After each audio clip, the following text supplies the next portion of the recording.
नमस्कार दोस्तों। आज हम बात करेंगे एक इम्पॉर्टेंट टॉपिक की जिसका नाम है स्ट्रोक। आज हम लोग जानेंगे स्ट्रोक क्या है, ये कितने प्रकार का होता है, क्या इसके साइन सिम्टम्स हैं, क्या इसका डायग्नोसिस है और क्या इसका ट्रीटमेंट है। आइए जानते हैं स्ट्रोक है क्या। स्ट्रोक एक मेडिकल इमरजेंसी है। स्ट्रोक को हम सीबीए के नाम से भी जानते हैं। इसका नाम है सेरिब्रल वैस्कुलर एक्सीडेंट।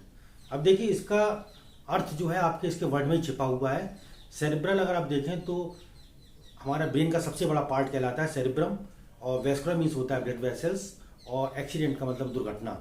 जब ब्रेन को जो आर्टरी ब्लड सप्लाई पहुंचाती है, जब उसमें किसी प्रकार का ब्लॉकेज या किसी प्रकार का रप्चर हो जाता है या बस्ट हो जाती है आर्टरी, उस कंडीशन में ब्रेन को पर्याप्त मात्रा में ब्लड सप्लाई नहीं पहुंच पाती है। इस कंडीशन को स्ट्रोक कहते हैं। स्ट्रोक अगर आप देखें तो ये एक लाइफ थ्रेटनिंग कंडीशन होती है और इसमें पेशेंट की जान भी जा सकती है। और इसमें होता क्या है कि ब्रेन में जो आर्टरी सप्लाई ब्लड सप्लाई पहुंचाती है उसमें पर्याप्त मात्रा में ऑक्सीजन या उसको न्यूट्रिएंट्स नहीं मिल पाते हैं। इससे क्या होते हैं, ब्रेन के हमारे कई पार्ट डैमेज हो जाते हैं।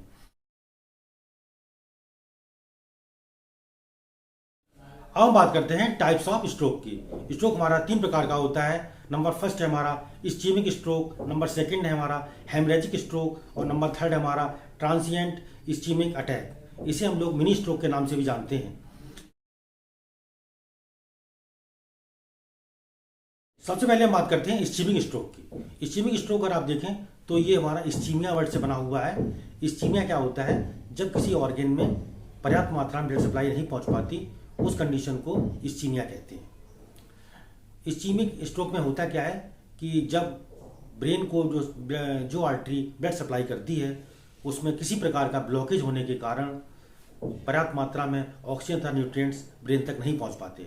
इस कंडीशन को इस्चीमिक स्ट्रोक कहा जाता है। इस्चेमिक स्ट्रोक अगर मेन कारण देखें तो इसका मेन कारण है blockage in the artery of brain.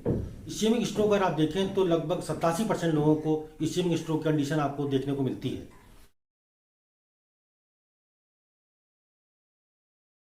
अब हम बात करते हैं हेमरेजिक स्ट्रोक की। हेमरेजिक स्ट्रोक कंडीशन जब आती है, जब कोई आर्टरी जब ब्रेन को ब्लड सप्लाई कर रही है उसमें किसी प्रकार का लीकिंग हो जाती है, मतलब ब्लड लीक करने लग जाता है या वो फट जाती है। उस कंडीशन से हमारा जो ब्लड है वो ब्रेन के चारों ओर भरना स्टार्ट हो जाता है और इससे काफ़ी प्रेशर क्रिएट होता है और इससे ब्रेन के डेड होने की संभावना काफ़ी बढ़ जाती है। इस कंडीशन को हेमरेजिक स्ट्रोक कहते हैं। इसका अगर मुख्य कारण आप देखें तो हाई बीपी तथा एन्यूरिज्म इसका मुख्य कारण है। हेमरेजिक स्ट्रोक 2 टाइप का होता है। पहला हमारा है इंट्रासेरेब्रल हेमरेज, दूसरा है हमारा सब अरेक्नॉइड हेमरेज। इंट्रासेरेब्रल हेमरेज में अगर आप देखें तो इस मोस्टली यही हेमरेज आपको बहुत अधिक देखने को मिलता है। इसमें जो आर्टरी ब्रेन को ब्लड सप्लाई कर रही है वो सब उसमें रप्चर हो जाता है किसी प्रकार का, या वो आर्टरी बस्ट हो जाती है। इसके कारण से हमारे ब्रेन के चारों ओर ब्लड भर जाता है। इस कंडीशन को इंट्रासेरेब्रल हेमरेज कहते हैं।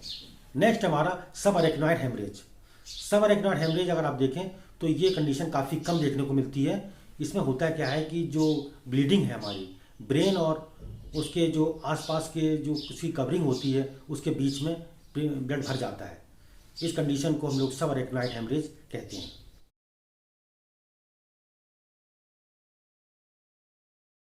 अब हम बात करते हैं ट्रांसिएंट इस्चेमिक अटैक की।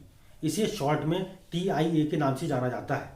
इसे हम लोग मिनी स्ट्रोक के नाम से जानते हैं। इसमें होता क्या है कि बहुत ही कम समय के लिए जब ब्रेन में ब्लड सप्लाई नहीं पहुंच पाती है उस कंडीशन को TIA के नाम से जाना जाता है।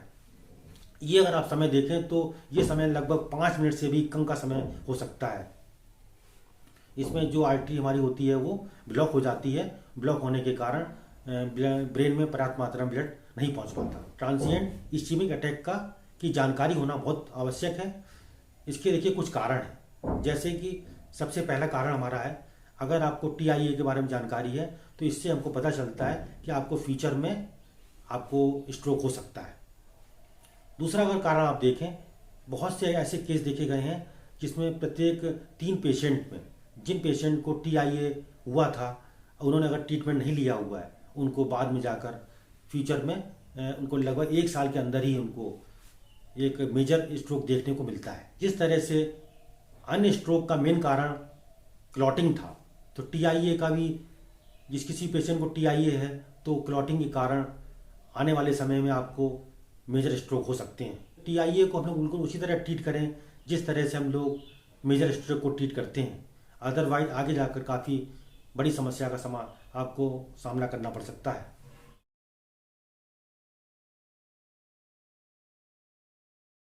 आइए हम बात करते हैं कॉजेज ऑफ स्ट्रोक की। सबसे पहला कारण हमारा है हाई बीपी। किसी पेशेंट को हाई बीपी है तो उसको स्ट्रोक हो सकता है।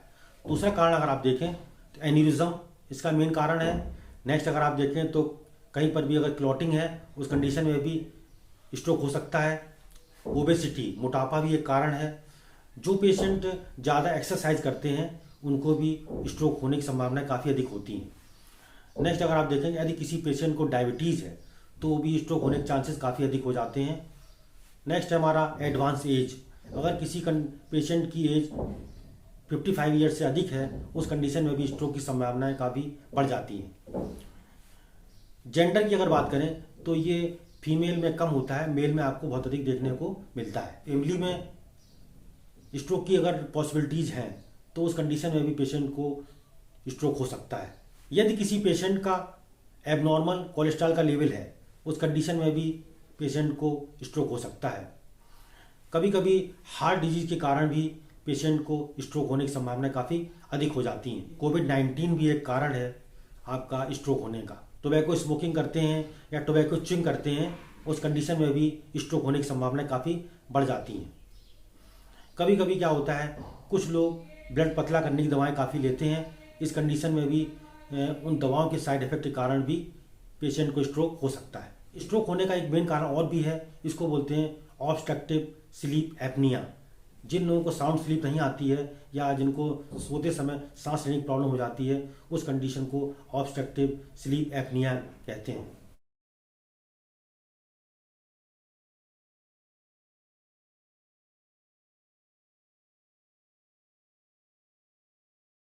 आइए हम बात करते हैं साइन सिम्टम्स ऑफ स्ट्रोक की। पहला साइन है हमारा सडन नंबनेस और weakness in the arm, face और leg, specially one side of body.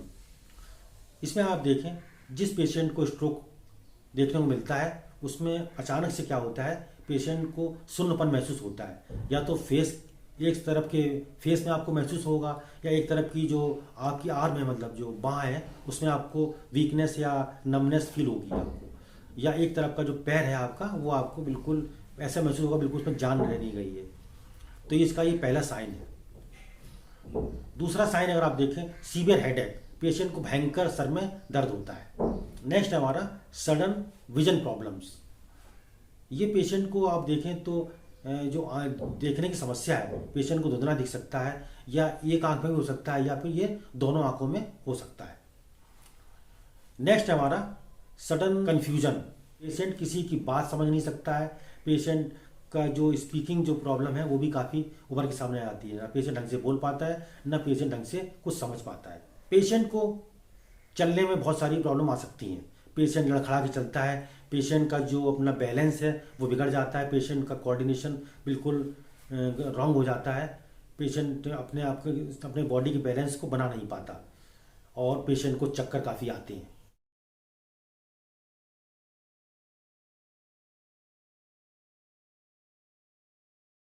अब हम बात करते हैं कॉम्प्लिकेशंस ऑफ स्ट्रोक की। तो आपको निम्न कॉम्प्लिकेशंस दिखाई देते हैं। जैसे पहला अगर आप देखें पेशेंट को पैरालिसिस हो सकती है या उसका जो मूवमेंट है वो लॉस हो सकता है, ये किसी भी साइड में हो सकता है। दूसरा आप देखें पेशेंट को बोलने में काफ़ी प्रॉब्लम होती है। पेशेंट जो है बिल्कुल बहुत उसका बिहेवियर बिल्कुल चेंज हो जाता है। पेशेंट को थिंकिंग की कैपेबिलिटी होती है वो काफ़ी कम हो जाती है। पेशेंट का मेमोरी लॉस भी हो जाता है। पेशेंट में बहुत सारी इमोशनल प्रॉब्लम आ सकती हैं। कभी कभी पेशेंट जो है डिप्रेशन में भी जा सकता है। पेशेंट को बोलने में समस्याएं आती हैं। पेशेंट को निगलने में भी काफ़ी प्रॉब्लम आ सकती है। पेशेंट का बिहेवियर काफ़ी चेंज हो जाता है।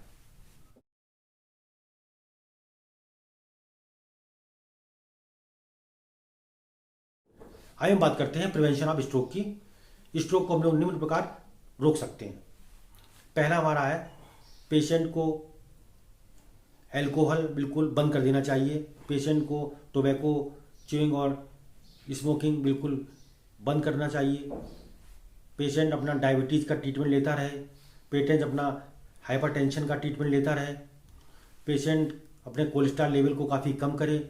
पेशेंट रेगुलर एक्सरसाइज करता रहे। पेशेंट खाने में जो है रिच डाइट लेता रहे और उसमें अगर आप मात्रा आप देखें तो वेजिटेबल्स की मात्रा अधिक हो और फ्रूट्स की मात्रा काफ़ी अधिक हो।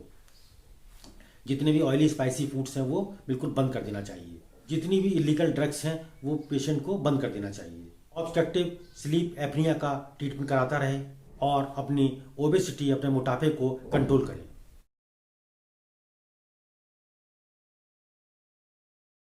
अब बात करते हैं स्ट्रोक के डायग्नोसिस की। स्ट्रोक को हम लोग निम्न प्रकार डायग्नोज कर सकते हैं। पहला हमारा है फिजिकल एग्जामिनेशन के द्वारा, दूसरा हिस्ट्री कलेक्शन के द्वारा, पेशेंट का ब्लड टेस्ट करा सकते हैं, पेशेंट का एमआरआई करा सकते हैं, पेशेंट का सीटी स्कैन करा सकते हैं, पेशेंट का इकोकार्डियोग्राम करा सकते हैं, पेशेंट का सेरेब्रल एंजियोग्राम करा सकते हैं, पेशेंट का कैरोटिड अल्ट्रासाउंड कराया जा सकता है।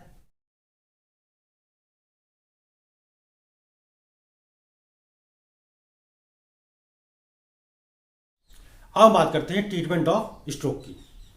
जैसा कि हम लोग जानते हैं स्ट्रोक एक मेडिकल इमरजेंसी है। इसमें पेशेंट को तुरंत हॉस्पिटलाइज करना पड़ता है। हॉस्पिटल में पहुंचने के बाद डॉक्टर उसको एंटीप्लेटलेट थेरेपी देते हैं। डॉक्टर उसको एंटीकोगुलेंट ड्रग्स प्रोवाइड कराते हैं। बेस्ट ट्रीटमेंट है, इसका गोल्ड स्टैंडर्ड मानते हैं। इसमें आईवी के द्वारा टीपीए का इंजेक्शन दिया जाता है। इसको हम लोग टिश्यू प्लाज्मिनोजिन एक्टिवेटर के नाम से जानते हैं। ये बहुत ही अच्छी दवा होती है जो तुरंत इस्कीमिक अटैक को ख़त्म करती है। इसे हम लोग एल्टी प्लेस के नाम से भी जानते हैं। पेशेंट को आप एंटी हाइपरटेंसिव ड्रग्स भी दे सकते हैं, इससे बीपी कंट्रोल रहेगा। पेशेंट को आप डायबिटीज़ की दवा भी दे सकते हैं। पेशेंट को एसीई इनहिबिटर दिया जा सकता है। अब बात करते हैं सर्जिकल ट्रीटमेंट की। सर्जिकल ट्रीटमेंट में कैरोटिड एंडार्टरेक्टोमी की जाती है। जब पेशेंट ठीक हो जाता है तो पेशेंट को स्ट्रोक की रिहेबिलिटेशन के लिए कुछ थेरेपी दी जाती हैं, जैसे फिजिकल थेरेपी दे सकते हैं, ऑक्यूपेशन थेरेपी दे सकते हैं, पेशेंट को स्पीच थेरेपी दे सकते हैं और पेशेंट का जो स्ट्रोक का रिहेबिलिटेशन किया जाता है। तो ये था हमारा छोटा सा टॉपिक स्ट्रोक। यदि आपको हमारा वीडियो अच्छा लगता है तो हमारे वीडियो को लाइक कर सकते हैं, हमारे वीडियो को शेयर कर सकते हैं तथा हमारे चैनल को सब्सक्राइब कर सकते हैं। Thank you.